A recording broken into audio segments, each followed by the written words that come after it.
So my light went out and, I just thought, hey, why not? Let's do the Halloween episode by recording in the dark. It's okay. You got flash bulbs, right? You'll be fine. Clearly, you don't know what I have in my house. Aren't the lights always off because you're just peering out the windows with your long telephoto lenses, right? I always aim for the pure creeper vibes. I'll show you once I grab my phone. It's in the other room.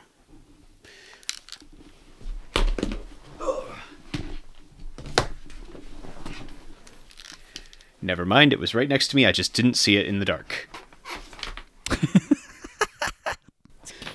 Don't worry, it's going to be like this all night because I'm going to be sitting here going, do I have that thing here? Oh, no, it must be in the other room.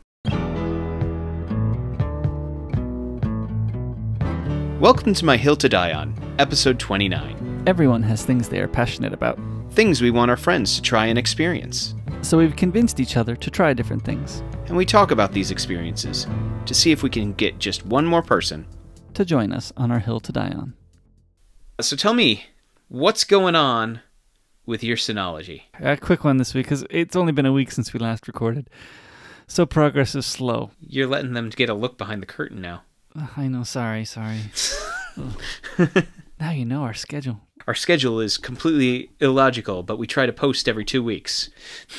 That's basically our schedule. Well, and we share our recording time so that you know how delayed we are in getting them out. Ooh. But we try to post every 2 weeks still. I'm still dealing with payment. I actually was able to get it paid with the help of my parents. Interestingly, their PayPal account was able to pay the PayPal invoice that was sent. So the Synology lady sent me like bank transfer information since PayPal wasn't working, but I sent all the information to my parents. I try to do things independently here. I live in Japan. This should work. But my parents were able to pay it. I didn't explore having somebody else payment for it because why should I need that? But my parents were able to pay it. And now I have emailed her telling her that I paid it. And I expected fairly quickly an email back saying, oh yes, we received it. But now it's been one full American working day and I didn't get an email back. So I'm a little disappointed in that. We'll have to see when. I think now I'm not expecting an email back until Tuesday, Japan time, which is after Monday's working day in America. That's a little disappointing. I was kind of hoping that there was a possibility at least that the truck would come pick up the broken piece on the weekend. But that was probably optimistic anyway. Even if she had realized it, I'm not sure she would have sent the truck the next day. The truck would probably be 2 business days away. So that was optimistic probably anyway. So hopefully sometime next week they'll come pick up the broken motherboard. And then it'll be a whole nother month for everything to return to me. So yeah, maybe by the next time we record, it will be gone. Maybe. Let's take a look. It's the 22nd that we record next. So 3 weeks. So hopefully it'll be gone. I doubt it'll be back, but we'll see. I would certainly hope. It's almost been a full month since it's been down. And I keep looking at Yahoo Auction for other Synologies just to spend all your time on Yahoo Auction. I get it. Well, I've got some saved searches I keep going back to. Synology is one of them. But I'm just curious to see what's out there, and I haven't seen anything that I want in Yahoo Auction. So that's good, probably. I'm not buying anything. So, you said that you had something that you wanted to talk about today. Well, I've got something small. Something small. All right. Well, something short, anyway. So, there's these fads that I don't pay attention to. But apparently Among Us is a pretty big fad right now, right? It's a bit of an understatement. Fortnite has now faded into oblivion, apparently, right? Now Among Us is the current fad, I think. Mm-hmm. And my daughter, of course, is begging me to get it. So I did some research on this, and I decided that, okay, looks okay. I told my daughter that you're playing this game, you're playing with your friends, your school friends. Yeah. You're not playing any public games. We're only playing with school friends. So first we installed it, and I put it on my wife's phone, and I put it on my phone, and my brother-in-law had it on his phone. And so we played for a little while today with just that group, and that was pretty fun. Mm-hmm. In fact, I was the imposter for twice. The 2 first games I played, I was the imposter. So by the time I actually got to do tasks, I was like, how do you do tasks? Anyway, I'm just used to killing people. No, my question is, since you're playing on your phone, when you chat, is it like... Super annoying. I was going to say you have to type, right? Yeah, you have to type. It's horrible. Because a lot of the people I know of basically will use a external app. Yes. To do voice chat, and they will unmute themselves during the chatting time. I think that's the way to do it when you're having meetings, right? Mm-hmm. Because I think there were a few times where, interesting, my daughter, she kills somebody and then she announces the dead body. And it would have been nice to have chats during those times to say, hey, wait a minute. You're killing them and announcing them, aren't you? Is this a self-report? Yeah, exactly. And then hear her defense. So then later in the afternoon, she emailed her school friends and got a code from them and was playing with them. And because they didn't have enough, I joined in some of them too. I was mostly silent. I didn't say much. But they weren't other chats either. But I was thinking to myself, yeah, this would be really good if we had another chat mechanism going on. Yeah. Because I had heard that too, that other people have chat mechanisms. And I think that's almost needed. But, you know, sixth graders playing, they're just having fun. Yeah. They're not really worried about who the imposter is or whatever. So they're just having fun. But I haven't yet won with the group finishing all the tasks. Have you played at all? I have not played, mostly because I don't like social deduction games. So I am the type of person when the group gets together and they say, hey, let's play some werewolf. I usually volunteer to be the storyteller or the narrator for the game. You play werewolf, I'm going to add some feeling to this thing, add some ambiance, and that'll be what I'll do.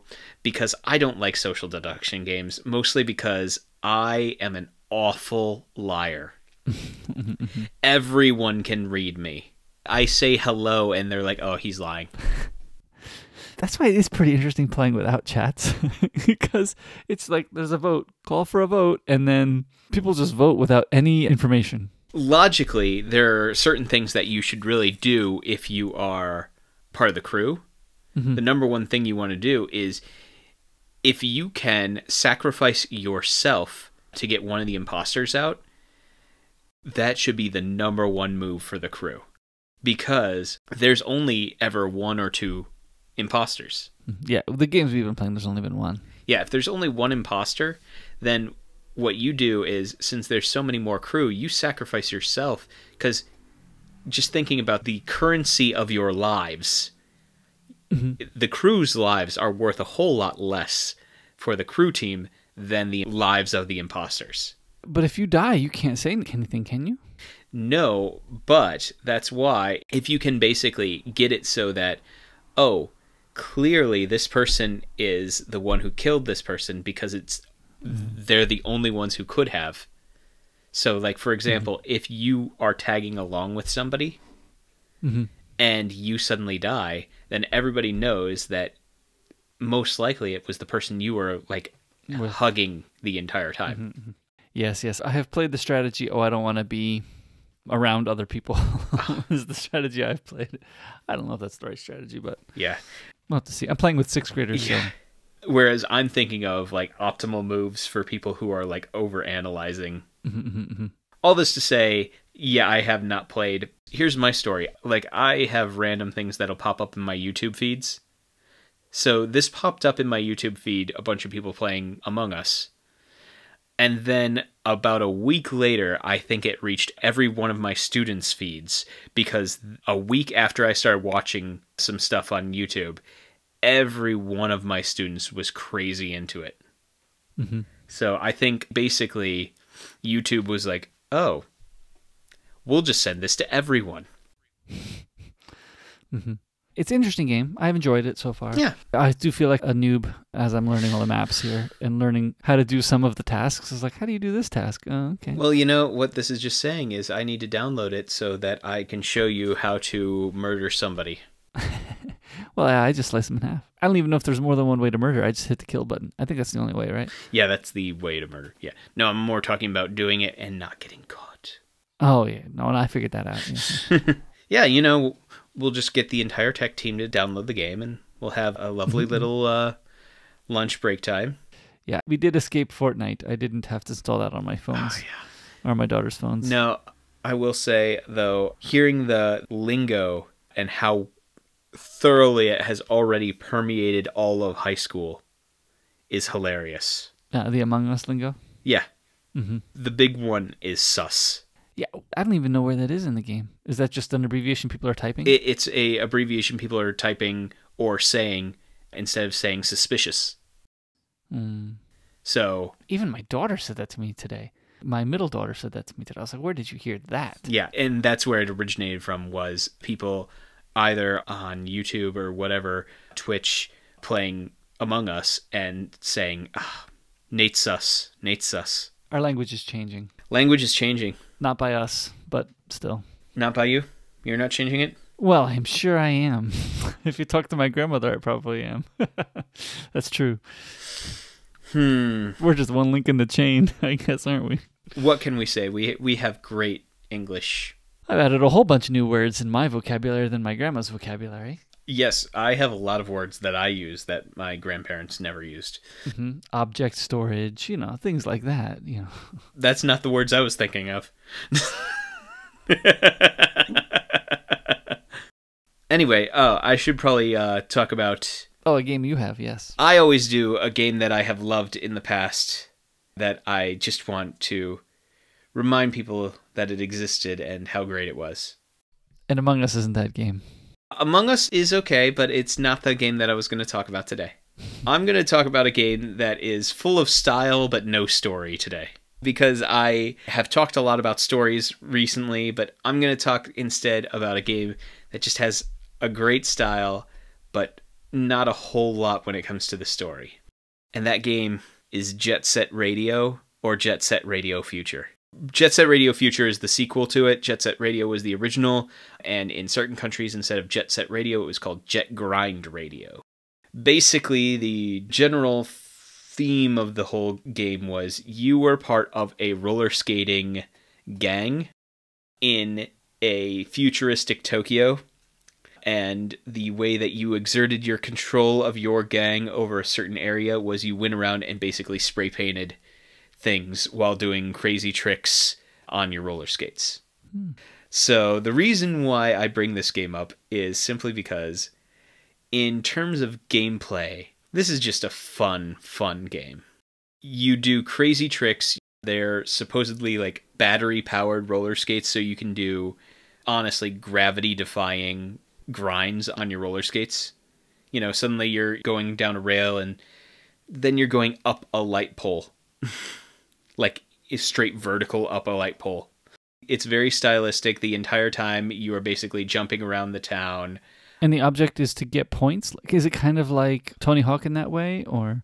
It can be, but it's more along the lines of the object was to... There was a loose story in the whole game, and it was basically that everything in the world was becoming like oppressed by this one company, and the only way to fight against basically corporatism is the best way to put it. And even the police were basically controlled by this company. But the best way to fight against it was to grind around town, making mischief and spray painting various things on walls. And this way worked? Sorry, just kidding. What would basically happen is in each level, because each level was, instead of gaining points, you were trying to basically find all the spots to spray paint, and then something would trigger, and then you would have to fight against either the police or a rival gang, basically gaining more territory for your gang and recruiting more people into your gang. All while basically riding through the town listening to overly poppy J-pop music.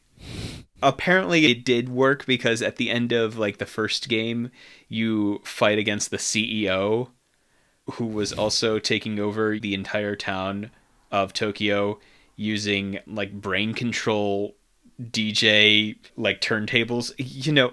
I didn't try to... It's a quality story. No plot holes in the story at all. So, just sit down and enjoy. I believe, in fact, I did say, not for the story, at the very beginning of this entire sentence.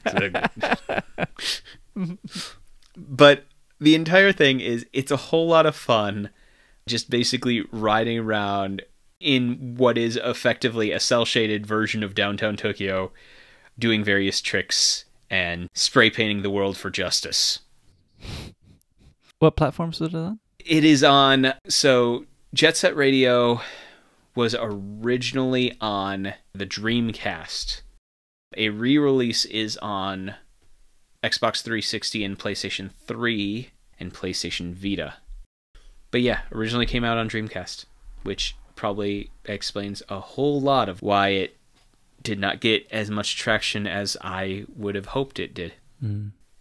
And Jet Set Radio Future, I think, was only on the original Xbox, and I don't know if they ever had a re-release, even though that's the sequel. Which is sad, because I remember playing Jet Set Radio Future when my brother had an Xbox, and I loved that game. But they never re-released that thing. I will say that it is very hard for these games to get re-released, I think largely due to the number of licensed music that these games had. They had some really great soundtracks because you were riding through the town listening to, as I said, overly poppy J-pop. So they have to get permission from all the artists. Yeah, and so I think to get those things re-released, you have to get all of those permissions, and I don't see that happening. Mm-hmm. So what this all comes down to is this game that was focused on skating around Tokyo and spray painting to fight against corporatism and greed has been taken down because of corporatism and greed. Yeah, pretty much. Yeah. That's exactly right. Somebody wants their money. What? Well, I do have to say that artists deserve their money. Mm-hmm. So regardless of the fact that I just want to ride around Tokyo on battery-powered roller skates, I'll allow it to not happen for the sake of artists getting their fair shake. Well, I was going to say, you'll just have to start riding around Tokyo with battery-powered roller skates. Well, somebody needs to invent those battery-powered roller skates so I can go and grind up vertically up a telephone pole. Mm-hmm. Because, that's what I totally can do. Well, Ryan, today I found another punishment for us. Why are we doing this to ourselves? Because it's funny. At least I hope it is, anyway. I hope somebody's enjoying it. Oh, me too. Because, let's be honest, the name of this drink means I'm not gonna. But I hope somebody enjoys it. This one is called Pepsi Caramel Punch. Now, last time we had lychee and salt. Yeah. I am sure hoping that this at least has a little bit of flavor in it. I have no hopes for the flavor, though. I'm just wondering, what's a caramel punch? Is it like fruit punch that they mixed caramel with? Or is it like, it's so much caramel it feels like it's punching you in the face? Yeah, I don't know. That's a good question. Very curious about that, too. It'll be a new experience, that's for sure. It'll be an experience, that's for sure. It has 490, of course, because, Japan Pepsi Cola. Why give you 10 milliliters more? Should we try this out? Yeah, let's try it. We'll see. I smell Pepsi. But it does smell like something else, too, though. A little bit. Oh, yeah. Oh, wow. Ooh. Bad news. Ooh, excuse me. Yeah. Ooh. Tastes pretty bad. That was... So, here's the thing. You remember how we were complaining last time that it just tasted like Pepsi? Mm-hmm. I think that was better. Yeah, I think that was better. That was better. Oh, it just tastes like caramel. A lot like caramel. It's definitely a caramel punch.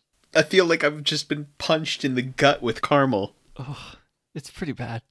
I gotta be honest, I'm not a very big fan of the caramel taste either. I don't know if you are. Oh, I am. But the mix with Pepsi is not... Oh, it's bad. It's bad. I thought a second drink would make it better. It didn't. No, it doesn't. And it's the caramel aftertaste. It lingers quite a long time. You taste the Pepsi at the beginning, right? Yeah. Then the caramel aftertaste just hangs around in your mouth, punishing you. Yes, it's like somebody had just taken like caramel candies and just melted the caramel candies enough and then coated the entire inside of your mouth with it and said, all right, this is going to stay here for the next 10 minutes. That's pretty much what this feels like. Yeah, it's not good. But you know what? I think that's for the best because, hey, we've had enough half-decent drinks lately. Yes, we've had a bunch of half-decent drinks. Yes, that is very true. We needed one that reminded us that these things can be awful and that the world is not all beautiful. We needed another bottom of the rung. We needed drink. We needed an example to remind us that evil exists in the world still, and it's called Caramel Punch Pepsi. Get it at a store near you. Ringing endorsement, Ryan. Evil still exists in the world, and it's called Caramel Punch Pepsi. Yeah, I think that's about as well as I can say it. Oh, man. On our rank of 1 to 10, I'm going to give this a 1. Yeah, 1. I'm going to set it over here. I've drank maybe a third, and I'm putting the cap back on. Yeah. Yeah, I'm about the same place here, and I don't see me changing that anytime soon. The only reason I would is if I go later in the evening as we're recording, if I suddenly go, I'm starting to drift, it'll wake me up. Oh, yeah. Because it feels like nothing but pain. Yeah, this is the new worst. Exciting. Yeah, it beat out all of the previous ones. Even Coke Strawberry. Yeah, which was so bad we didn't even air it. I like at the bottom it says Japan original taste. Yeah, it's an original taste, surely. That was, wow. Who is this for? It must only be for people who really like caramel. And I like caramel. But the mix with Pepsi is not a good choice. No. If it just tasted like caramel, that'd be one thing. If they mix it with Coke, do you think it'd be at least a 2? Sorry, just kidding. No, actually, what I think would make it a 2 is if it was mixed with like an apple soda. Oh, that would be good. Like a caramel apple soda. Mm-hmm. Yeah, I can see that. Coca-Cola, contact me. I got the ideas. Because then you get the apple and then the caramel after that. I think that could work. Yeah, I think it really would have to be balanced so that it doesn't taste like you're eating a sucker. One of those like caramel apple suckers that were everywhere when I was growing up. Yeah, in the 90s. You would have to really balance the flavor, but I think that would be a potential possibility. Yeah, I think that might bring it up to a 5 for me, if that was it. If it was good. Yes. But basing it on caramel mixed with Pepsi? Not doing it. No.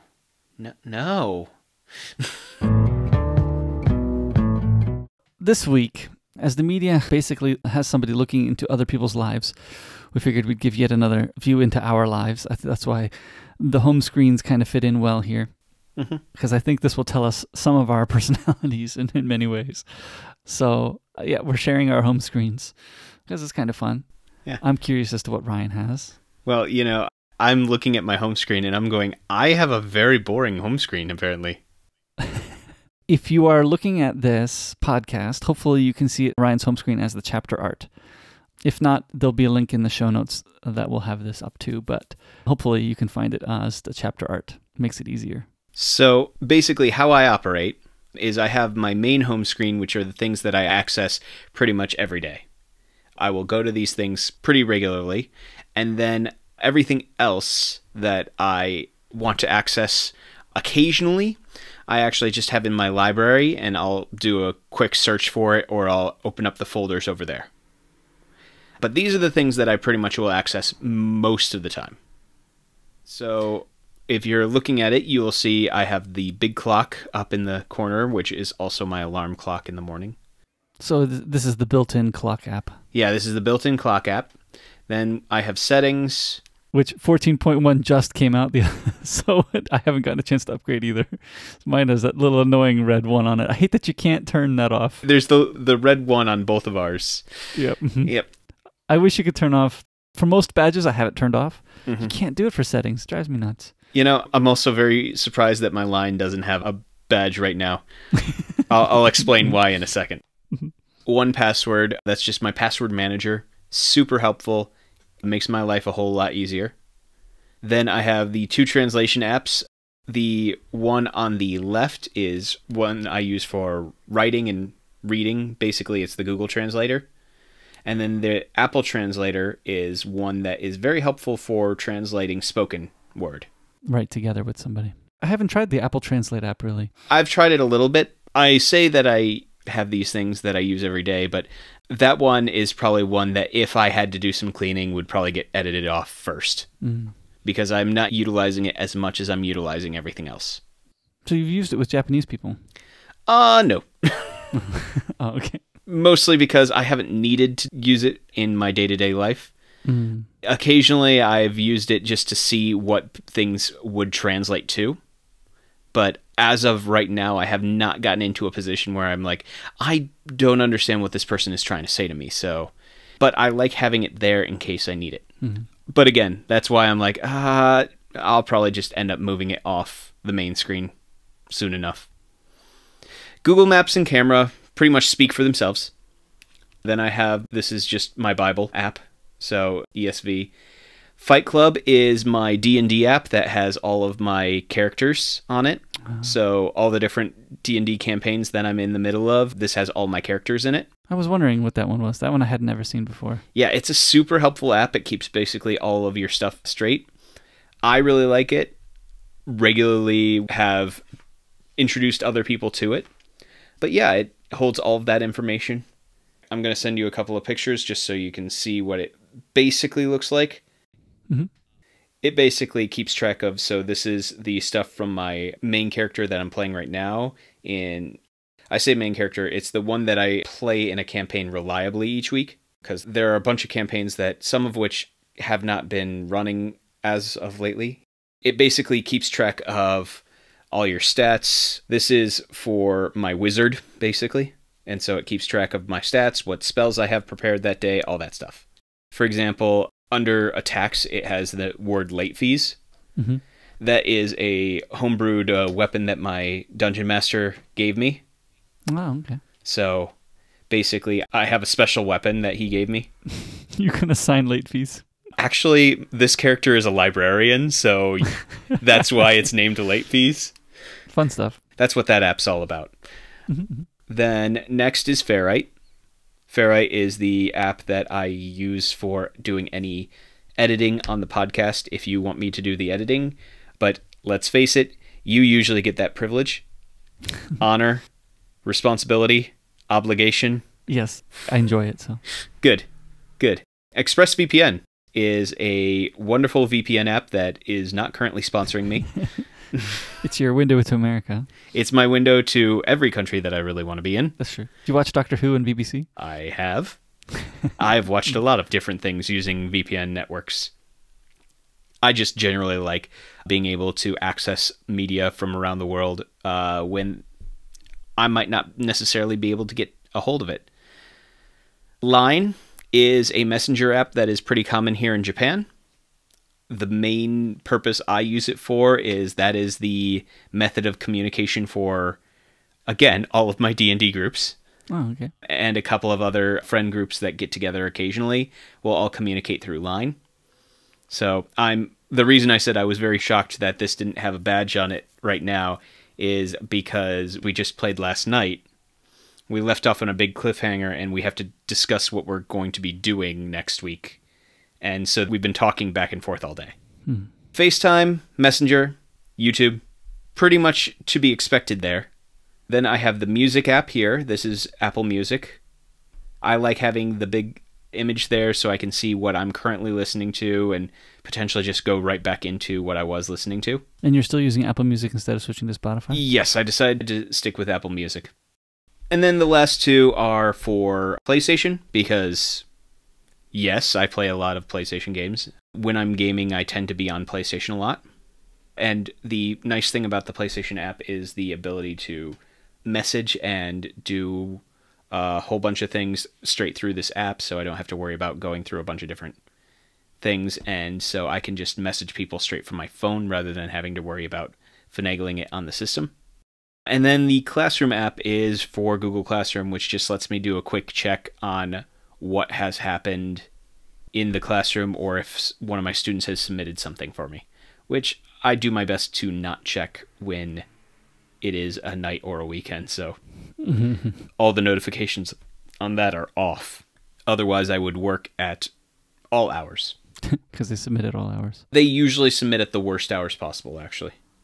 I regularly check my emails on Monday morning and realize that all of my students sent me emails at 11:58 on Sunday night because I have assigned something due by Monday morning, and so they turn it in at the last possible moment.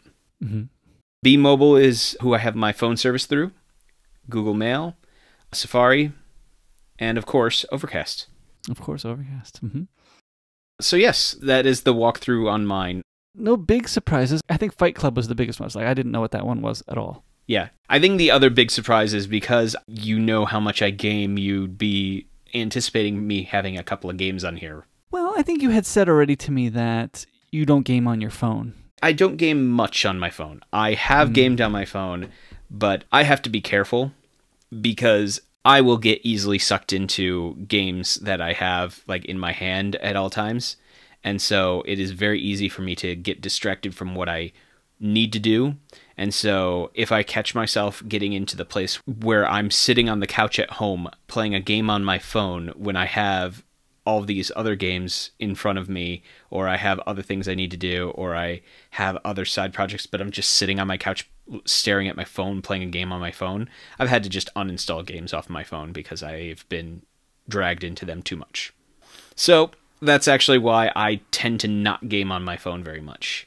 That and a lot of phone games tend to be a little bit, how shall we say, malicious with their marketing strategies. Oh, yes. I'm very specific on what apps are allowed to bug me, especially because they start beeping your watch, too. Yeah. Yeah, very strict. One wrong move and you get taken off of notifications. Yeah, all that to say, because of all that, I am very cautious about what I allow on my phone, specifically with games, which is why I'm good with the PlayStation app. I use it for messaging. It will allow me to check out the store so I can check out any sales that are going on at this point, which is probably not for the best because then I say, oh, it's 75% off. It's never been this low. I gotta buy this game. I don't hear the small voice saying, Ryan, you still have an obscene number of games you haven't beaten yet. Mm-hmm, mm-hmm. So, you know. So walk me through your phone now. All right, yeah, let's take a look. I've got 2 widgets, and I put them at the top because I don't often tap them. And actually, I was going to ask you, your widgets aren't stacked, right? Those are the 2 widgets? My widgets are static. They are just, I want the clock and I want my music. That's it. Yeah, my weather widget is stacked, and I've got just 3 other weather widgets underneath it. 3 other from this Yahoo Tenki app. Tenki being weather in Japanese. And Yahoo Tenki seems to be one of the more accurate services here. Could be wrong, but I like the app especially. This is the current prediction widget. There's a radar widget and a immediate conditions widget. So I've stacked them on top, but usually I stick on the current prediction widget, which is telling me a high of 20 today and a low of 8, and sunny moving to cloudy. So that's nice. I like that one a lot. To the right of that, I've got my calendar widget, and I've got 2 calendar widgets stacked on top of each other because I'm kind of seeing how they both work, but I've pretty much settled now on Widgetsmith. I like it the best, and it's telling me that we're recording a podcast, and I'm sure we're going to be done by 11. Positive that will be the case. Always the case that we're only ever doing this for an hour. Right. We release hour-and-a-half episodes, but it only takes us an hour to record them. Yeah, Positive. Then I've got my apps below that. I've got some music and utility apps and some site apps. I've put apps in folders because I figure, I picked this up from Federico Vitici. He was talking about this as he organized his home screen after iOS 14. He could have put them in the second screen, which is what I might have done, but why not just put them in a folder on the first screen and then not have a second screen? So I was kind of trying to keep to 2 folders. I'm not sure exactly. I'm happy with the apps that are in folders and the apps that aren't. I feel like I touch the apps that are in folders more often, so I gotta find that balance still. Put some in folders and some not. So I'm going to be taking a look at that. But I have 2 music ones, albums and music. And I like albums, the one with the 2 half records there. Mm-hmm. I like albums because it plays whole albums, so I like it when I work. And it'll play whole albums, and then it'll go to another whole album, and then it'll go to another whole album. And you can skip albums, just as you would normally skip tracks in music, things like that. So I kind of like albums. I got a calendar, some files. Road Trip is my gas mileage app. Do is my to-do app that I use when I really need to get something done, and I need it to bug me until I've done it. So I do put some things in there, like if I need to, usually it's the things I forget for my daughters, right? Like I needed to print our daily health logs again because we filled ours up. So I put it in Do because it will send me alerts every 5 minutes until I do it. Super annoying app, which is why I like it. It tells me I need to do something. Screens and Unify. Unify is the new, we're looking at buying a new wireless system at school, and they have an app that manages it, so it's very slick. Yahoo Auction, because I spend way too much time looking in that. That's the yellow one on the top of the second folder. And these folders only have one page, too. This is the only page of the folders. Thinkorswim is my stock apps. Amazon Japan. IMDb, actually, I just moved into the folder today because it is something that I find myself constantly searching for, because as I watch movies, I like to at least see who the actors are or what else they've been in, things like that, so I've put that there. Google Sheets is here temporarily because I use it for attendance in cross-country right now. Because I have to keep a log, because sometimes we take off our masks in cross-country. So if somebody were ever to get COVID, I would need to make sure I have a record of who's there. So I'm using Google Sheets for that attendance right now. So I'm hoping that never happens, but there it is. And then I do use Google Translate as well, often for my Yahoo Auction browsing. I have my school sign-in, sign-out app. I just look at this and I'm like, oh, you're so much better than me that you actually have the sign-in app here. I just wait for the email that you have automate to send to me to say, hey, are you still gone? Oh, no. See, the problem is I didn't even check out as I left my desk. I'm checking out as I'm passing the gym. So I was like, oh, I forgot to check out. Where's my phone? So I don't know. I think you might have a leg up on me, actually. Then I click check in from when the email sends it to me. Like, yeah, you've been gone for 90 minutes. Oh, yeah, that's right. I forgot to check in. I was back half an hour ago. Oh, well. My personal favorite is the one that constantly tells me, hey, did you come into work today? Yep. Yeah, I get that email every morning, too. Yeah. It's like, did you forget to sign in? Oh, yeah, sorry. The next tiny one there that looks like a little spinny thing is called Seesaw. I guess it looks like a seesaw moving quickly. And it's the app for parents to check on what their kids are doing at school. So my children's teachers post often there. It's quite nice. I like it. And DS Photo is my photo app. If my server was working, I could look at my photos. Wah wah. Notes, I do keep a bunch of things in Notes. Way back when iPhone began, I used to have those text apps that would save into Dropbox. And I used to use those often. I kind of gave up on that. They would work, but I don't like depending on Dropbox, and it was more trouble going back and forth with those things. And Notes just works. It just works. So, and I liked the fact that my notes were in plain text, and these notes are not. But you know what? I don't really keep my notes long term. So, in fact, it was pretty funny. I was going to send off my taxes last year, so I copied the U.S. Treasury's address off the website. I put it in my generic note file, and I was like, oh, wait a minute, 3 lines up is the U.S. Treasury's address that I copied last year. It's still there. I was like, oh yeah, it's still there. I don't have to copy this address again. No, I think you should just keep copying it every year. And just have it stacked up. See how many years you can get before you just actually remember it. Have it memorized. No, see, I don't have to have it memorized. It's in Notes. I'm okay. Or at least remember that it's already in Notes. Photos, I've gone back and forth because I do have the camera app on the home screen. And I know people, you can just get it from Control Center or something like that. But you know what? The faster I can get to camera, the better. So the more places I can click on it, the better. And then I was like, well, I don't need photos on the home screen because I'll just open up the camera app and hit all photos. And yeah, but that's just like 3 taps away. And sometimes I just want to get to the photo I last took. Just get me to that last photo I took. And I had the Photos app in the Sites folder earlier this morning, and I've moved it up to the main screen because I need to click it quickly. Or I want to click it quickly because I'm just trying to pull up that last photo. So I've moved it out because I have found myself going into that folder and like wishing it wasn't in the folder. So I promoted it. It's in the top corner. So yeah, I've promoted it, and we'll see how long it stays there. But after trying this new home screen design, I've moved around a few things already, so I'm pleased with that. Yeah, App Store is in the front because I hate the red badge. It drives me up the wall. So it's got to be there so I can click it to clear it. I just hate the red badge. And the other thing, too, is I don't have automatic apps because I do like to look to see what apps are being updated and what the developers say about them. Because sometimes I glean some interesting information about it. A lot of it is just like, bug fixes, especially Google's things. But I do like to read. And that is how I discovered that dark mode came to Google Sheets recently and Google Docs, so that was kind of nice. I read about it there before I heard about it on podcasts. So, yep, 1Password. I had 1Password in folders before. It needs to be on the home screen. Yeah. Because, again, it just needs to be quick. It needs to be there. Because, yeah, I just need it right away. Disco Zoo, it has a primary position right now.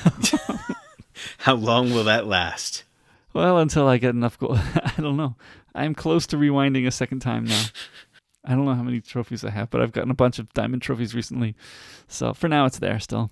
OmniFocus is one that is aspirational again. I might put it in a folder because I don't click it often enough on my phone, I think. I want it on my phone. Yeah. But it's a little bit aspirational there. I don't click it every day, that's for sure. I keep it on my computer, but I don't access it on my phone mostly because I didn't pay for the phone version of it. And so I would have had to... I mean, it's only like $15 on the phone, but I don't utilize it enough for me to pay that money yet. I have a recurring task that happens every week in OmniFocus. Actually, it happens every week in Do and OmniFocus. It really bugs me to make sure I do it, and I don't do it when Do bugs me. But I do use it on the phone to check that one off, like when I've done it. Oh, now I go into OmniFocus, check that off, because the red badge bothers me. That's another reason. That's one thing a week. I do go into it once a week, so it probably doesn't need its primary position. So now I think I'm going to weigh what should come out of a folder and go to where OmniFocus is. So I'm going to start thinking through that one. Google Maps and settings, of course. I have my Bible and Fantastical next to each other. Fantastical is where I keep my prayer calendar. I mean, it is what I use to do most of my, like if I have to look up the calendar on the phone, I use Fantastical. I don't pay into it. I must have bought a previous version, so I have some of the features, but I don't pay into it. And that's why I'm using Widgetsmith at the top. I don't use Fantastical enough to pay into it, at least the price they're demanding. And I really wanted a widget that I could limit the amount of calendars I see, and Widgetsmith was the one that did that for me, as well as that other widget, but I'm not going to use that one. And I just wish that wasn't a paid feature in Fantastical. I feel like I wish they had another level of payment. I would pay, I don't want to pay that much. It's important to me, not that important. Then I have my telephone company in Japan. Because these companies in Japan, if you use their apps to dial, you get half off the calls. So that's why we have them on our phones, right? Yeah. Well, I have it on my phone because if I need to make a call, I'm going to use this. But I also have this specific company because it's mostly a data plan for me because I don't call people and people don't call me. And B-Mobile, the company you have, is what the rest of my family has. I'm just on Rakuten still because of my previous plan, and there's nothing that's just pushed me to move over to B-Mobile. I like B-Mobile. If I was starting again, I would do B-Mobile. There's just no reason for me to switch right now. So, I don't know. I've thought about it. I'm still grandfathered, and actually, Rakuten bought out the company that I signed up with, and so I'm grandfathered into the plan I had before, which is nice, but there is a similar plan in B-Mobile that I could switch to. I just haven't switched. But the rest of my family's in B-Mobile. And messages in Safari and camera. And they're low because I use them often, so they're close to the thumb. And see, this is one of the things I'm trying to... So now I've got phone there. So I've got 2 phone apps. Yep. And what I've tried to do, since basically what the Rakuten Denwa app, the Rakuten phone app, does is stick a prefix in front of the number that you dial so that you're dialing it through Rakuten's service. What I've tried to do is in my phone favorites, save the phone numbers of my often called contacts with the prefix already in front as phone numbers in my contacts so that they're in the favorites of the phone app. I've tried to do that, but still if I need to dial out, I need to use the Rakuten Denwa app, so I can't get rid of it off the home screen anyway. And I do dial occasionally, not very often. So actually I'm wondering maybe it's one of the apps I should move into a folder. Yeah, maybe it doesn't need home screen placement. Maybe it needs to move into a folder. Maybe. Because I only access it now when I'm dialing out somebody who's not a friend or a contact. And most of the time, I would say, well, I should take a look at my recents, but I would say most of my calls are to friends or contacts. In the past month, I called 3 numbers that aren't in my contacts. So yeah. Mail and, of course, Overcast. If you look at my screen time, Overcast is the big one. And then Reader, I just updated to Reader 5. And I had Reader 4 for a long time, and that was in this spot, and I've just updated to Reader 5. Reader's my RSS app, So it's where I read most of my, usually it's Apple News, but I have a few other things in there too. So, but I like Reader. It's one of my favorite apps. I have organized also some of the other widget area. Well, I just organized. Maybe let's say cleaned out some of the other widgets in the Today view. It's interesting how the widgets here in the Today view don't have the name of the app underneath them. Yeah. But I have, what's it called? The Series app suggestions widget at the top. Because I have found that if I pull down the search, it's usually one of those apps. So then I don't even need to type it in, which is quite nice. The batteries widget, which because I had my phone plugged into the car today, we drove around a bit. My phone's pretty fully charged, so it did pretty well there. I got the picture widget there. My stocks widget showing some of the stocks that I own. Looks like Apple's not doing well. Oh well. Nobody's doing well right now. Oh, Disney and Amazon are doing well. Disney's doing pretty well. Amazon's doing great from when I purchased it. Yeah, Amazon's amazing. And even Apple too. Apple has done very well. After the split, it was $120 per share, and now it's at $108, so it's gone down. We'll have to see. I am very far behind because it's Sunday, because it's Saturday, and I didn't do anything today. But ever since I stopped running over the summer, I haven't gotten to 1,000, I don't think. So I'm going to have to work on that. I've got OmniFocus telling me I've got to do things that I haven't done. I got to fix the phone log backups for the server. It's just something I've been forgetting to do. So actually, after the activity widget, these are all the old style widgets. Yeah. So there's an OmniFocus open beta that you can sign up for that does have new widgets. I don't feel like I need to run a beta of my task manager.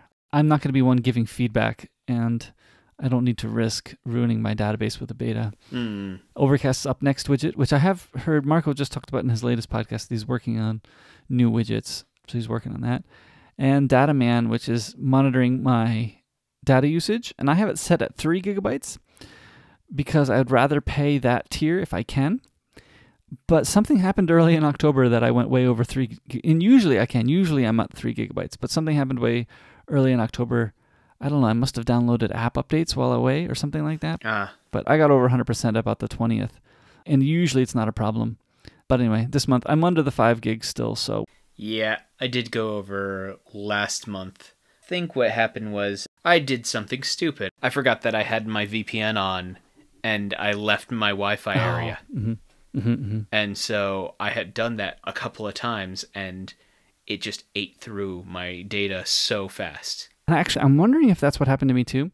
If you start the VPN when you're not in Wi-Fi, even when you re-enter Wi-Fi and holds on to VPN, it's still going to use 4G because that's the current connection. Good point. I'm wondering if that's what I did. I wonder if I VPN'd into home to look at my server or something, and then I forgot and went to school or home or something. And then I thought I was connected on Wi-Fi, but wasn't really. I think it was something like that. Because sometimes I'll look at my phone, I'm like, oh, it's 4G. Oh, I have my VPN on. So I think I must have done something like that. Or downloaded app updates while I was away. I try not to do that. Anyway, 5 gigs of data is not that much to pay. I'm not worried about it. I think it's like $5 more. And for all the months that I've been at 3 gigabytes, going to 5 gigs once or twice is not a problem. Yeah. It's just weird that it happens in October. It happens all the time to me in July, when we're out all the time. I wouldn't have expected it in October, but anyway, here we are. Yeah. Any surprises? Not really. A little surprised that Disco Zoo actually took precedence on your main screen.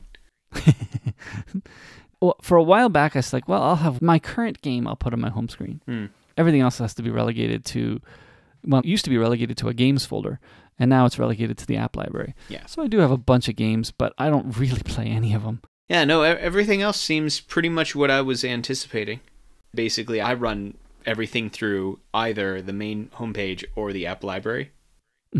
So just some of the other things that I utilize on a semi-regular basis.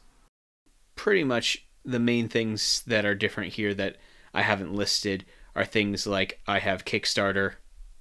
I have some of the traveling apps like ANA. Is that American Airlines? United. I travel so frequently. Well, then you have to have the United app because that's where all the movies are now. One flight we got on the flight and it's like, oh, to watch you have to have United. And I'm like, oh, stink. So all my daughter's phones, I had to download it really quickly before the door closed. Like, yikes. Got to get this app installed. Booking.com is actually super helpful for finding places to stay when you're on trips. pretty much that'll stay on the phone regularly. And, you know, a couple of other things. I mean, if you look at some of the folders, you'll see I do still have Toggle installed. Mm-hmm. And I totally utilize that on a regular basis. You're time tracking all the time, right, Ryan? Yes. Yes, I am. I also have Goodreads, my Kindle app. To me, it's interesting you have folders that aren't full. Like, all my folders have at least more than... seven, I guess. 7 apps. I regularly uninstall things that I don't use. Yeah, I mean, I did use this moment to delete a whole bunch of things, but I still have a lot. If the app does not spark joy in my life, I am deleting it. I wish you could move apps to different categories. Like, my Honda app doesn't show up in the travel category. Why not?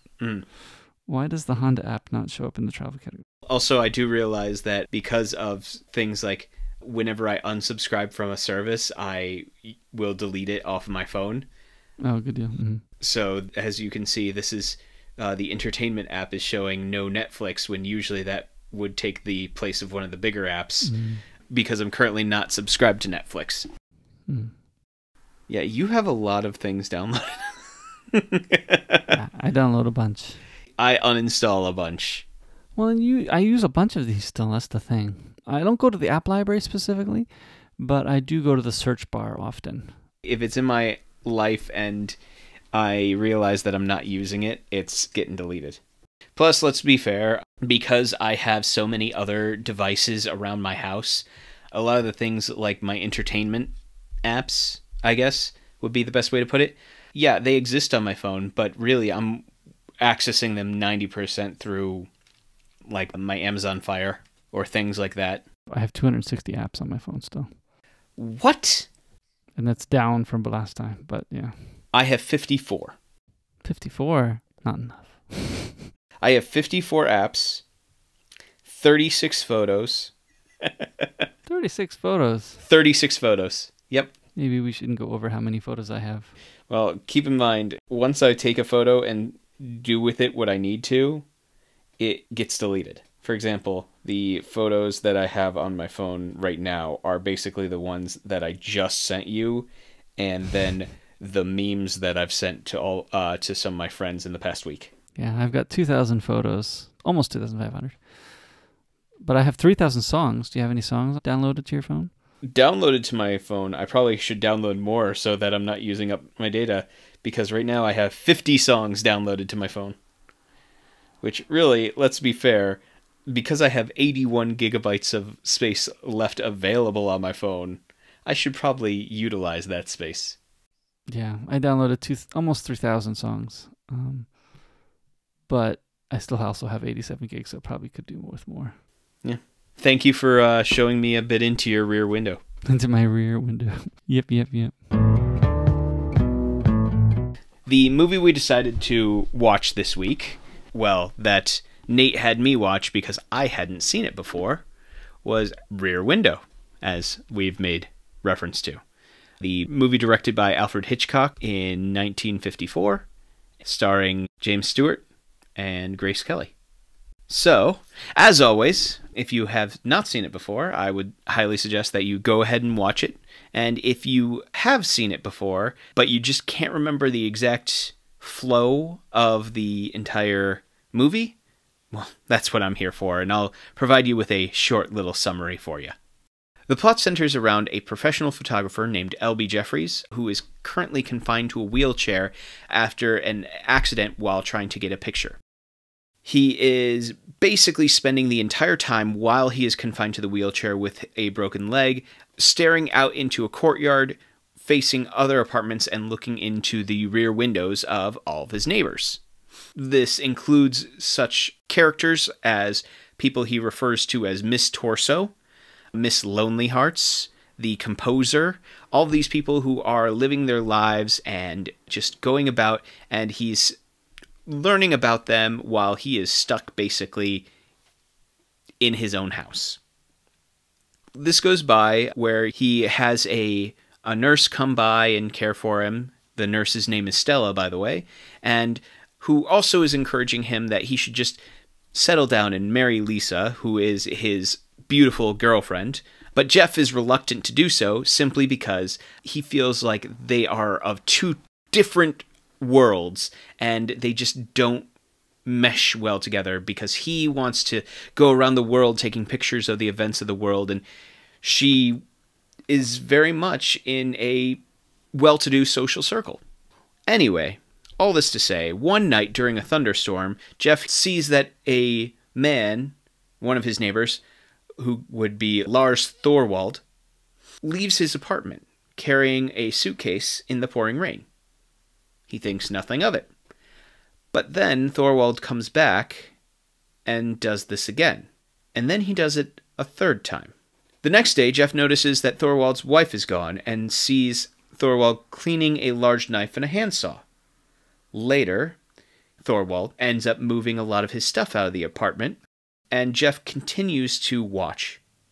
As Jeff's suspicions grow, he ends up contacting a detective friend of his to get more information, and even includes his girlfriend and his nurse in on this curiosity and this spying to try to see what has happened to the wife. Soon after, a neighbor's dog is found dead with its neck broken, having been digging in the flower garden the day before. It turns out that Thorwald had also killed the dog because it had seemed that the dog was going to dig up something that it shouldn't have. Finally, when the police detective ends up saying that there's no evidence that would point to Thorwald having killed his wife, which is what Jeff has suspected all along, this all leads up to Stella and Lisa trying to figure out more about what had happened to the wife, and Lisa eventually breaking into Thorwald's apartment to find evidence, which was Thorwald's wife's wedding ring still in the apartment. When Lisa is caught by Mr. Thorwald, she then is saved only because Jeff has called the police at the same moment, and the police get there just in time to prevent Thorwald from doing anything to Lisa. While they are being confronted by the police, Lisa decides to show that the wedding ring was indeed in the apartment and signals that to Jeff from across the way. However, Thorwald also notices that Jeff has been signaled, and after the police leave, decides to go and confront Jeff. All this has happened, Jeff is still confined to a wheelchair because of his broken leg, being confronted by Thorwald in trying to keep his silence. What does he want? Why is he bothering, and why is he trying to find this out about what happened to his wife? Eventually, this leads to Jeff trying to prevent Thorwald from hurting him by using a flash repeatedly until Thorwald gets to him and tries to shove him out the window. It is at that point that the police detective that Jeff contacted earlier and Lisa come back trying to save Jeff, and Thorwald gives up and admitting to having killed his wife. So Ryan, what did you think? I thought it was good. I will say that in general, I don't do well with suspense movies, and I didn't feel like this one was too suspenseful, but I will admit that near the end, when everything was amping up, I did skip ahead a little bit to see how it ended and then go back to see how... Because it was pretty suspenseful. Even this time, too, I was like, oh my goodness, this is suspenseful, even though I know exactly what's going to happen. Yeah, because I had no idea what was going to happen, it got to a certain point.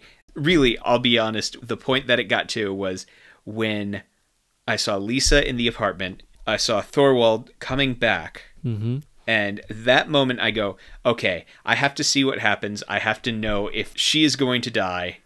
So I skipped ahead far enough that I saw that she was just being arrested, and then I went, okay.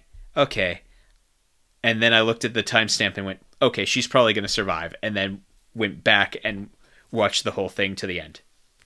Simply because I am not normally one who deals well with suspense stories, and so the stress, I have enough stress in my life already. I don't need more stress. I don't need a external influence of stress on my life. Yes. And this is definitely stressful. I was like, what? You know, I'm sitting there in bed watching this. I did watch this in 2 parts, but since I knew it was going to happen, I think it's a little different than last week's movie. I watched it in one go. Good. But I was like, oh my goodness. Yeah, it was a very good movie. James Stewart. Why do I always want to say Jimmy Stewart? Jimmy Stewart. That's what. Normally he goes by Jimmy Stewart. Like colloquially, he'll go by Jimmy Stewart. Yeah, it's just the fact that like every IMDb I looked up for this movie was like James Stewart, and I was like, yeah, why? So anyway, the fact is like every single thing that I always think of with him is like him being like Mr. Smith Goes to Washington or It's a Wonderful Life. All these sort of movies. And so it was very different seeing him in this movie because he's a different type of person in this one, which I'll be honest, at the beginning of the movie, all I could see was he's kind of a creeper. Yeah. Well, and what's interesting too is he's creepy because he sees what's going on, but he's not... I was trying to think. It seems more like it's not because he's interested in what's going on. It's only because, I mean, well, especially with like the neighbors, the newlywed couple and things like that. It's not that he's, or the composer, he's not interested in going. He just happens to see it because he's there, because he's stuck in the apartment. It's not that he's trying to look out the window, but that's the only thing to do. I guess he could read books or whatever. That being said, he did spend an awful lot of time staring at Miss Torso. yeah, I guess so. Who's dancing around in her underwear, yes. Yeah, I'm just saying that if he's going for the not creeper vibe... He could have been doing something else. Yeah, I did appreciate that they were about to call the police on the woman who was about to commit suicide. Yeah, Miss Lonely Hearts. Lonely Hearts. I think one of the things that stands out is that every character is well fleshed out, even though most of them have very few lines, right? Yeah, I guess the best way to put it is it's the fact that all these characters, because you're not getting them saying, oh, hi, my name is so-and-so and this is my life story, but instead you are literally getting a window view into their lives. You see how they interact with their loved ones, which really gives that reflection of what a person is. I mean, if people were to look into my windows, what they would see would give them a image into the type of person I am. No, the only reason I say the thing about Miss Lonely Hearts is the fact that despite everything else, despite all the stuff that was going on with them trying to figure things out, even though they were a little unsympathetic towards her at the beginning, even despite that, they saw what she was going through. They saw what had happened to her with the young guy. And when they saw what she was about to do, they decided to act. And I think that's really just what it comes down to. It's incredibly important because they could have treated that with so much more flippancy. And I'm glad they gave that the importance that they did, because suicide is a real pandemic, especially in a lot of areas. Japan is got its fair share of that. And I like the last scene too, where she's sitting and talking to composer, the piano player, the composer guy. Yeah, and I think that's great because the song was what made her stop. Right. I think what's nice is that she wasn't going there to be his boyfriend, right? No. She was going there just to talk to him. Yeah, no, the one thing that she said, the one line she got in that whole thing was, "You don't know what this song means to me." And I think the weight of that sentence is great. The couple with their dog was an interesting family because they slept on the balcony. I read a thing in IMDb about that one. Apparently, Alfred Hitchcock gave them both the direction to say, bring the mattress in through your window. So they were both tugging at each other there at the beginning because they both expected to bring it in through their window. And then finally the man capitulated, right, to go in the woman's window. Yeah. And then tumbled over. And then he decided to keep that take. The director told them both to bring it in their window. So that was great. I thought it was excellent. The entirety of that couple was interesting, though. Like, the fact that they slept on the balcony, they had a basket that they lowered every day with their dog in it. And then they would, like, whistle and it would come back to the basket. Did they ever go down to clean up what he left behind down there? Probably not. I'm sure all the neighbors loved that. Little details left out. Why do I feel like I've heard this name before? I'm looking at the cast right now. And Harry Landers. I feel like I've heard that name somewhere before. All I'm seeing was he was in the movie 10 Commandments and apparently the final episode of the original Star Trek television series. Oh, really? Harry Landers? Which one's Harry Landers? He's the young man who basically was slapped by Miss Lonely Hearts. Oh. Yeah, he is Dr. Arthur Coleman in the final episode of the original Star Trek. So I was just like, that name sounds familiar. But apparently not. We've watched one character in a previous movie on this podcast. Oh? It was Miss Hearing Aid, Jocelyn Fax. She was in another movie we watched. Do you remember her? Miss Hearing Aid was in... Don't click it because then you'll find out. She was in The Ghost and Mr. Chicken. Oh, she was. She was the old lady. She's not the one that said Bonami, but... And they used the Bonami. She's not that one. No. Wasn't she the one who was basically yelling out at the beginning that he's dead? Oh, no. She's one of the owners of that place that Luther's staying. Oh, that's right. She's talked to the woman that said, and they use Bonami. She was there, but she wasn't the one that said that. Ah. She was with those old women. Gotcha. I think there were 3. I forget exactly, but there was at least those 2. So everything that the detective was doing seemed absolutely normal to me. Yeah. Yes, everything checks out. Right. Why are you sending me on this goose chase, and why do you think your neighbor is a murderer? Right. Which I think is great because that's exactly what Thorwald wanted, right? Thorwald set all these things up so that the police would check into them if they did, and everything would check out. Yeah. But again, if you're looking like Jeff is looking, why is he making long distance calls? His wife sent him a postcard. And why did she send up a postcard if he's making long distance calls? Things didn't add up. Why would she leave her wedding ring behind? Yep, things didn't add up properly. But the detective's not seeing that or taking that with grains of salt and doing all the checking in he needs to do. So yeah. Although it was also funny that the 2 people who believed him were the nurse and the girlfriend who it sounded like he had just, like after the first night of the movie, he had just said, yeah, I don't think I'm going to get married to you. And yet she kept coming around. Well, I'm curious. I mean, we don't see any more of the relationship after this movie, but would she really have enjoyed his life like he's saying? I think he's got some good points. I would say yes, but the other side of that was you could see how excited she got from the concept of we might catch a murderer. Right. I mean, there will be a lot of boring parts in a photographer's life, but there's still a lot of adventure to be had. So, and she can always pick up her fancy magazines whenever she wants to read them. So, true. Yeah, the nurse was pretty good, huh? Yeah, the nurse was fantastic. She felt like a real New York City person to me, whereas Jimmy Stewart's his accent didn't quite fit into where he was living. But that's all right. That's all right. He moves around a lot. That's right. Maybe he just worked there because he's working for the paper or wherever he's... Was it a magazine? I think it was a magazine. That was a pretty interesting picture of a car crash. I wonder where they actually got that picture. And if that person actually did break his leg.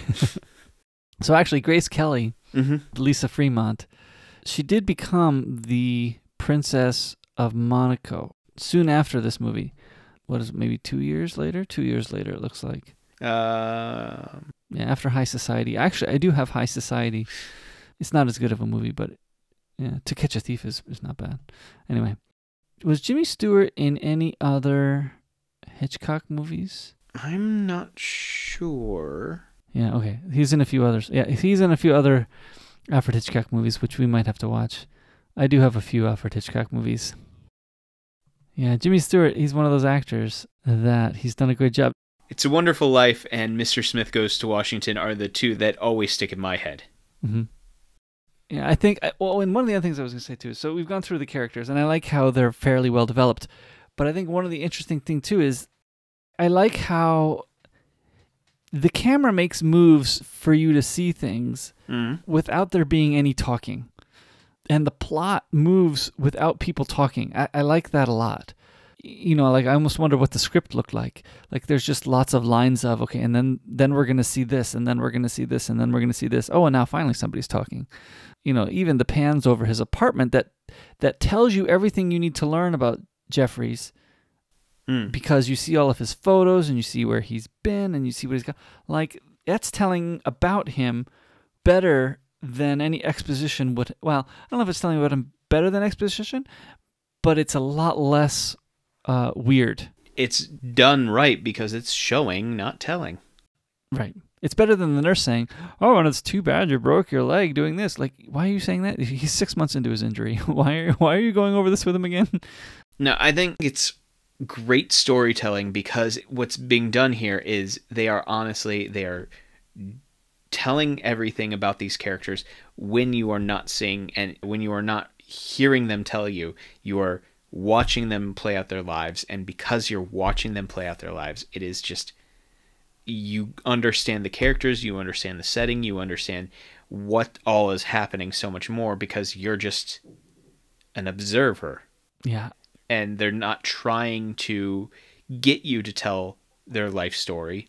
It's the same way you would learn a lot about a person if you followed them around at Disney World all day and just watched them interact with their family. Yep. Yeah, I mean, the only bit of probably exposition we get is when his boss calls. Yeah. And he's telling him, "Oh yeah, it's only been 6 weeks, not 7 weeks or whatever." Yeah. Right. So that's the only bit. But even that phone call is teaching you that he's adventurous, that he's willing to go someplace to take pictures. Yeah. But I do like that the only way that the movie could have ended was with another broken leg, right? That's the only way the movie could have ended. Yeah, I heard they were in talks at one point to make a remake of this movie. Oh, really? That would have been interesting. Yeah. Oh, no, they did make a remake of this movie with Christopher Reeve. Did they actually make that? I thought I saw that in there somewhere, but I've never seen it. Yeah, they did in 1998. So I don't know if it's any good. I have not seen it. So, yes, we should probably emphasize that we watched the original version of this movie, the Alfred Hitchcock version. Mm-hmm. Yeah, the original's good. Why mess with the original? Did you see Alfred Hitchcock in the movie? I heard that he made an appearance, but I don't know what his face looks like well enough to have found him. He was the clock tinkerer in the composer's room. Okay, yeah, that makes sense. He does try to do a cameo in each of his movies, so that was pretty fun this time. Yeah, no, I just didn't know his face well enough to pick him out. I had heard that he had a cameo somewhere, but didn't know which one. Isn't it an interesting set? Like, they built this whole thing for this movie. Isn't that pretty cool? Actually, it does seem like an interesting place to live. So you have all these apartments, and then you have the little field in the middle. Mm-hmm, mm-hmm. Although I didn't know why Thorwald specifically got that land to grow flowers. Yeah. Because he wasn't on the ground floor. There was no reason for him to have claim to grow flowers there. I think one of the interesting things, because of the 2D nature of the camera, that there's even that fence between that hearing aid lady and Thorwald growing flowers. Like, there's even that fence that you don't notice until she's like, oh, she's peering over something. There's a fence there. And I do like the fact that every once in a while you're picking up on the depth of the, like, Thorwald's apartment or Miss Lonely Heart's apartment or even Miss Torso's apartment, that there's depth in their apartment that you're not seeing. Sometimes you see them move to the back, like when Thorwald sits in his chair and then he moves to the front and lies down on the couch. There's depth in there, but you don't always see it. Yeah, but then when you see it, it's like, oh yeah, look at the depth there. I think that's kind of fun. Yeah. I thought the setting was very well built. I tried to put myself in the shoes of somebody living there, and I think I would go insane if I knew how easy it was for everybody just to be like, hey, what you doing? Even the people sleeping outside, I just curious, how can they sleep outside? Yeah. There's so much noise going on. Yeah, seriously. It just seemed like an environment for everybody to be in everyone else's business. It explains some of the reasons why Thorwald went through all this work, was because, yeah, there are people that are going to notice things. So you kind of have to. Yeah. Although it seemed a little odd that, like, oh, I sent my wife away, and immediately you're also rolling up the mattress and moving out of your apartment. It just seemed... It seemed like, in my mind, somebody should have been curious about that whole thing. And I do wonder if there was another woman. They don't quite answer that, do they? They didn't. There's suspicion. But I was guessing some of the people who were there, like, is one of these the other woman? And that would have made an interesting twist, but I think it did well enough without it. I mean, I almost viewed this whole thing as this was probably a crime of passion that then he just thought through, okay, how do I get this cleaned up? Mm-hmm. All in all, it was a great movie. I'm a little sad that I didn't get to see it before this because it is a fantastic movie. But again, since I'm not normally into suspense movies, when people say, oh, you should watch this Alfred Hitchcock movie, it's not usually on the top of my list of, oh yeah, I'm going to go right out and do that. Yeah, pretty much Alfred Hitchcock is one of the only suspense movie directors that I watch. I don't like watching many others. Alfred Hitchcock is the one that I stick with. So we'll have to watch some more. I'll show you a few more. It'll give me an excuse to watch them. Mm-hmm. All in all, I thought it was excellent. The world that they built here was fantastic. It did give a very clear image into these people's lives without needing to say anything. And I thought that was just absolutely wonderful. So Ryan, what do you have for us next time? So, I heard that you had never seen the TV show Farscape. No.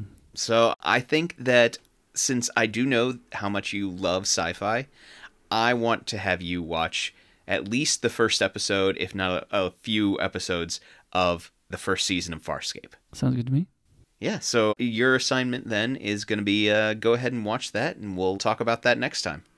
And, you know, if we can, we have a friend of ours who is also big into sci-fi. Let's see if we can't grab him and have him join us on this. Yeah, it'd be a good idea. And, you know, the conversation doesn't have to end here. The discussion can continue through Reddit at r/myhilltodieon, or through contacting us through Twitter at myhilltodieon. You can also reach us by email to, well, no one's surprise, myhilltodieon@gmail.com. And finally, we are starting to upload all of our episodes to our YouTube channel, which is named, say it with me folks, My Hill to Die On. So you can join with the conversation in any of those places, and we'll hope to see you there.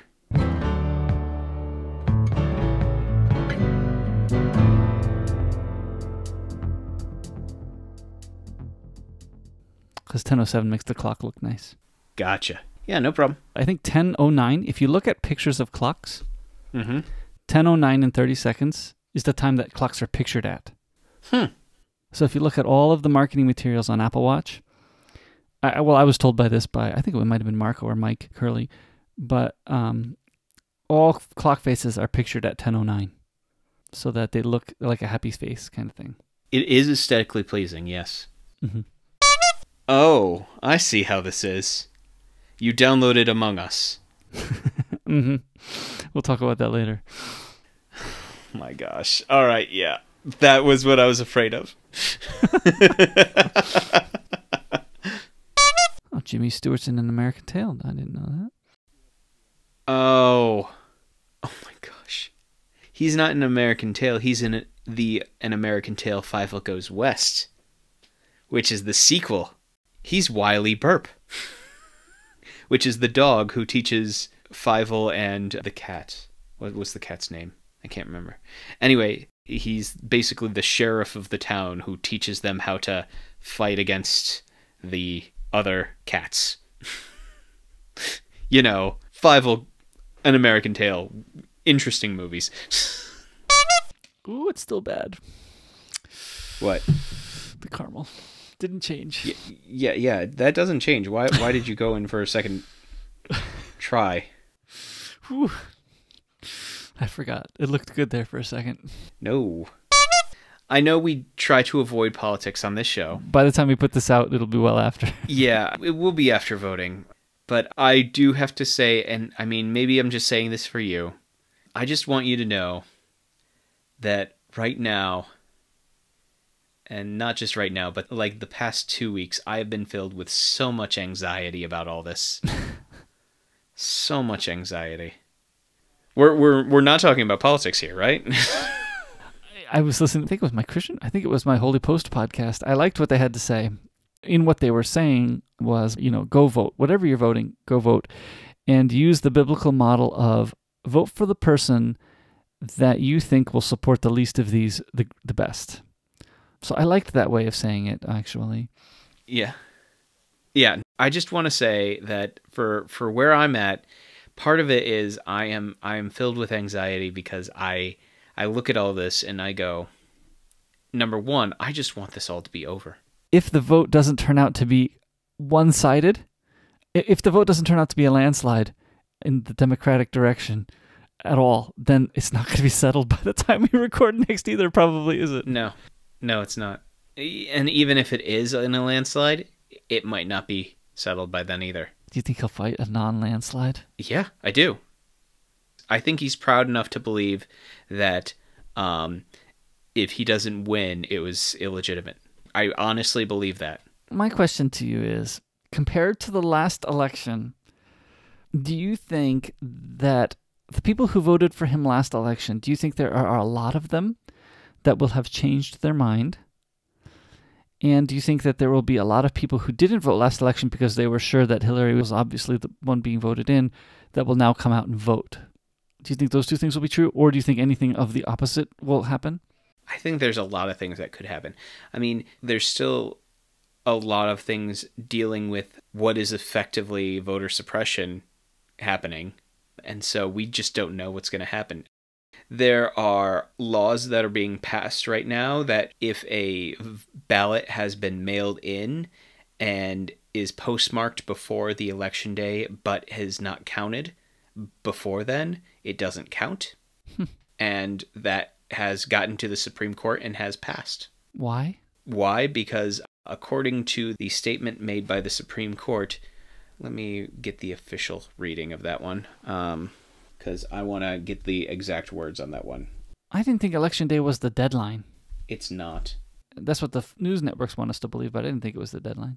It's not, because, I mean, think about the fact that before everything else, they would mail in their votes, or way back when, you could, like, yell your vote at a state fair, practically. I thought that the news networks were actually reporting on exit polls, and that the ballots were then just counted later, and then, it just backed up the exit polls. I mean, it wasn't different, but that the news networks were just reporting on what they heard, and then they were making assumptions, and then, of course, they would make assumptions on what the Electoral College would vote.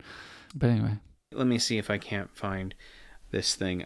So, in the opinion attached to the 5-3 ruling against the deadline extension, so the deadline extension was basically the idea that if it was postmarked by the date, but it didn't arrive for like 6 to 7 days after the election day, that it would still count. Mm-hmm. But got to the Supreme Court, and there was a 5-3 ruling against that deadline extension in Wisconsin. Justice Kavanaugh wrote that the election day mail-in deadlines were devised to avoid chaos and suspicions about impropriety, to ensure that if thousands of absentee ballots flow in after election day and potentially flip the results of an election. Basically saying they shouldn't flip the results. Well, then we need a better system to vote absentee then. But I guess maybe that's what this ruling is going to force. I would agree. What's very interesting is one of the justices who disagreed, Justice Kagan, wrote, "There are no results to flip until all valid votes are counted." Yeah, it's not decided. So she said, to suggest otherwise, especially in these fractious times, is to disserve the electoral process. So Kagan was basically speaking for the dissenting three, whereas Kavanaugh was writing the opinion of the 5 who said for ending it on election day. But then how long do they have to wait for letters to arrive, I guess? That I understand. Like, how long are you going to be sitting there waiting for letters to come in? And yet, it still comes down to, these are only supposing the ballots that were postmarked by election day, at the very least. And so, where things kind of get a little fuzzy for me is the fact that you're potentially just cutting a bunch of people out who wanted to vote. It seems like you're just trying to keep people from voting at this point. Yeah. I'm very concerned about whatever is going to happen after the election, because I'm reasonably sure that whatever happens, it's going to be a rough time. Like, if he doesn't leave... Let me bring up the Constitution here for a moment here. I'm trying to find the exact wording of it all. All right. Section 1 of the 20th Amendment of the United States Constitution. The terms of the President and Vice President shall end at noon on the 20th day of January, and the terms of the Senators and Representatives of the 3rd day of January of the years in which such terms would have ended. Basically, the big thing right there is at the very beginning, the term ends on the 20th day of January. If he doesn't leave, doesn't really matter because he's not president anymore after the 20th day of January if he hasn't been voted back in. If nobody's voted, technically no one's the president after the 20th day of January. If you really want to get particular. But again, I'm also not a constitutional scholar, so this is just based on my reading of it. So that's interesting. You see, if he doesn't leave the White House, the new president could just take over from wherever he is, I guess. Yeah. That's assuming that the people like the military would follow the new president, not the old president. Oh, if we don't have like a military coup or something like that, right? Yeah. I'm not really sure. All I know is we'll see what all happens. Election day is this Tuesday? Yeah, this Tuesday. So it's this Tuesday. Yeah, but we're not going to find out about it till Wednesday. We're not going to find out till Wednesday. Even if we find out about it on Wednesday, you know that it's going to be contested for like the next 3 weeks, no matter who wins. You mean there's going to be hanging chads? Dangling chads. Well, America's full of chads.